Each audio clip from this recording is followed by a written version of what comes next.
Hello guys, magandang hapon mga kabakyard. Welcome po muli sa ating backyard. Ayan. Today po ay maganda na po yung ating panahon. Umiinit na po. Pero ano po yan, susunod pa po ay uulan pa kasi nasa tag-ulan na season tayo ngayon, no? So bali ngayon mga kabakyard ay magbibigay tayo ng protection dito sa ating mga sisiw. Bali yung protection na prevention, no, hindi protection, prevention pala. Bali magpiprevent tayo sa sakit ng dala ng ulan init, no. So bali dito nakaraang week nagbigay tayo ng amoxicillin, yung drops, para naman po hindi sila magkapisik at sipon at halak. Ngayon naman po yung ibibigay naman natin na prevention is yung anti-E. coli at saka salmonella. Yan po yun, no? Para sa ganun ay hindi to magkakasakit, kasi napansin ko sa mga ipot, yan may mga puti. Yan, baka sakaling may salmonella sila, at least na-prevent na natin yung sakit na salmonella. Ayan, ito nga pala guys yung aking dumpo. Ayan, 4 months old, no? Mataas na siya guys, mga kabakyard. Bali yung taas pala ng kulungan ko nito ay 28 inches. Ayan, so dito na siya, malapit na ito mag 30 inches. Inches po, hindi centimeter, inches. Ayan, so ano na lang, 30, so malapit na siya mag 1 metro. Tapos ito naman nga pala yung ating IG dumpo. Ayan, si IG dumpo natin ay nagkasakit ng salmonella. Yung iti niya ay kulay puti. So yung ginawa ko, ito hindi to guys salmonella, so yung ginawa ko ngayon dito ay nilinis ko yung kulungan. Ayan, ayan, ayan yung dumi niya guys, oh. Ayan, yan yung tinatawag natin na salmonella. Ayan, so ito pinainom ko na to ng sulfar. Yan, para sa ganun yung katawan niya ay manunumbalik. At meron tayo ditong 5 piraso. Ayan, di kita. 5 pirasong Shamo native. Yan, Shamo native yan. Yung nanay kasi niyan is half. Ayan yung nanay. Half ng ano nga ba ito? Hulo at saka ng Jersey Giant. So 50 Jersey Giant, 50 hulo. Tapos kinross natin dun sa Shamo. So yung labas nun is native na. No. Pero matatangkad yun. Ayan. So ngayon magbibigay tayo dito ng ng prevention sa ating mga alaga.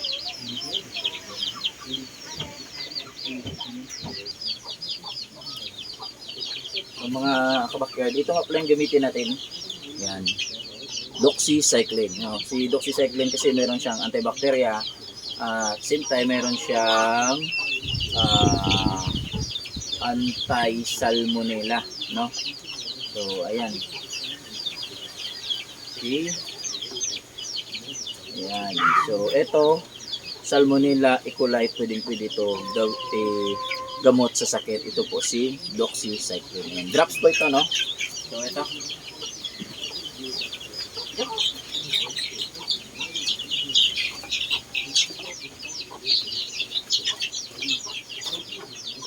so ito guys, mga kabakyard, ay 1 month old.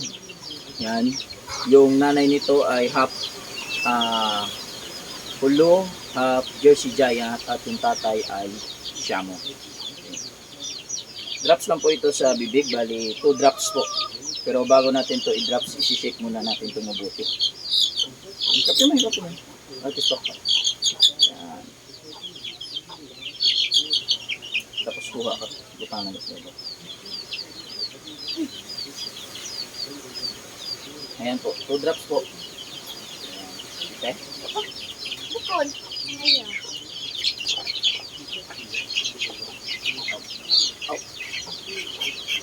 Lapit yun. Diyan ka. Diyan ka sa. Amo na. So ito mga kabakyard ay hindi po ito ano sa hayop pa. Pananakit isa, dalawa, ayan, 2 drops.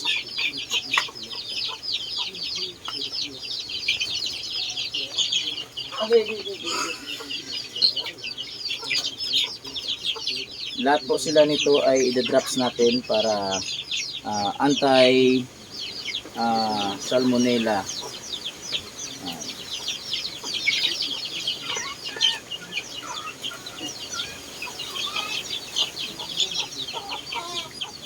One month old na sisyo, pwede po ito sa 1 month old. Kung hindi naman sila namatay nang dinrap natin, pwede din kayo gagamit ng sulfar. Yan.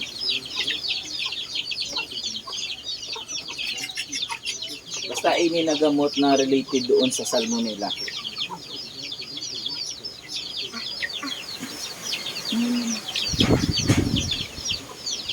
Naisip mo na.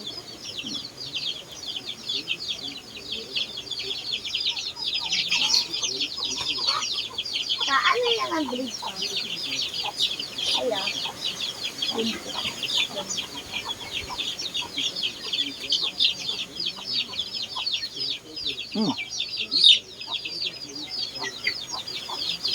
Kuha din isa.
So, ayun mga kabakyard, since wala tayong bakuna sa ating mga alagang manok, ito po yung gagawin natin. Magpe-prevention po tayo parati sa mga sakit. Kasi nga po ay wala tayong bakuna, no? Pero mas maganda magbakuna tayo at same time magpe-prevention pa rin tayo. Okay, so tatangkad. Yung tatay kasi nito is matangkad din.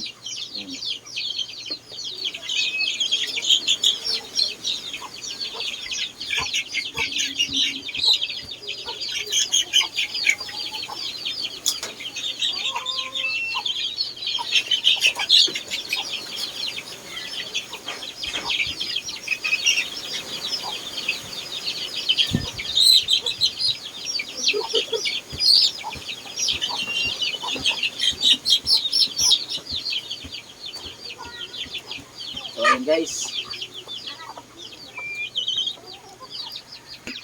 So ayan mga kabakyard, no? Tapos na natin na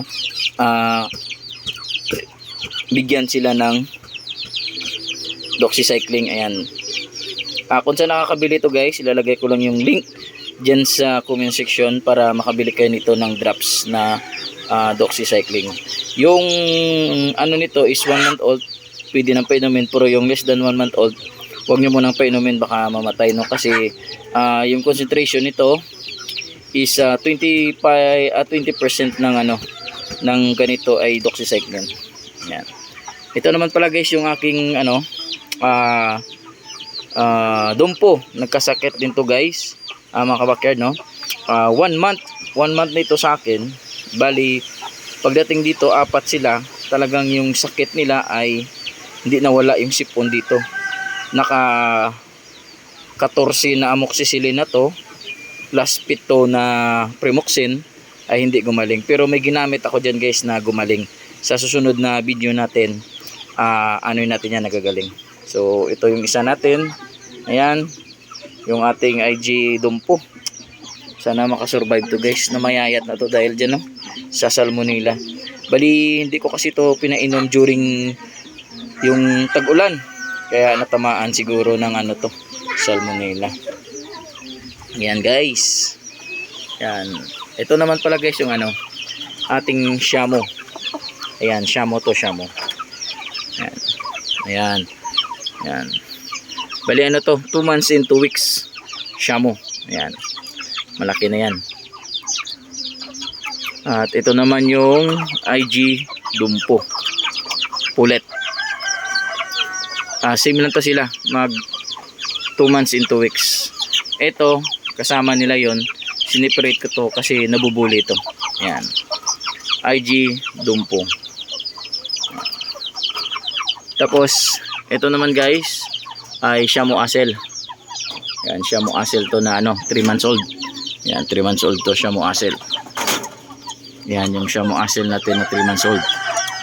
Yung weight nito ngayon is 1.7. 1.7. So, bali, pag nag-mature dito, umabot siguro to ng ano, 2.5 or 3 kilos.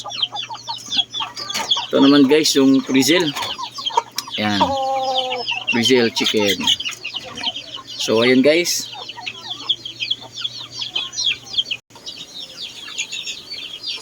So, ayan mga kabakyard, no?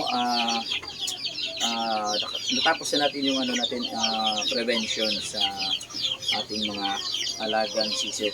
Bali, yung mga lalaki nito ay nabigyan din natin to kaninang umaga. Ngayon kasi ito lang naisipan ko na hindi ko nabigyan. Pero yung mga malalaki kanina is binigay ko doon is amoxicillin, no? Kasi prevention na yan sa pisit, halak at sipon. So amoxicillin drops yung ating ano. Ito ipapakita ko mga kabakyard.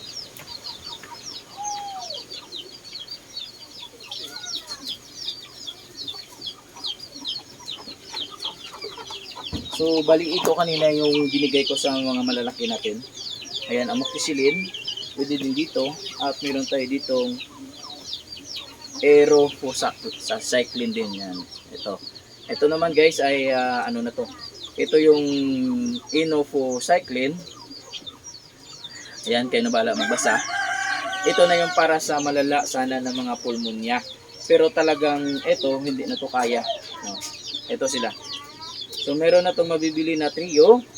Kung dito kayo makakamura, dito na kayo bili. Hindi po ito sponsor nito kasi ito po ay binili natin. No? So ilalagay ko yung link dyan para makikita nyo kung saan makakabili nito. So happy farming mga kabakyard.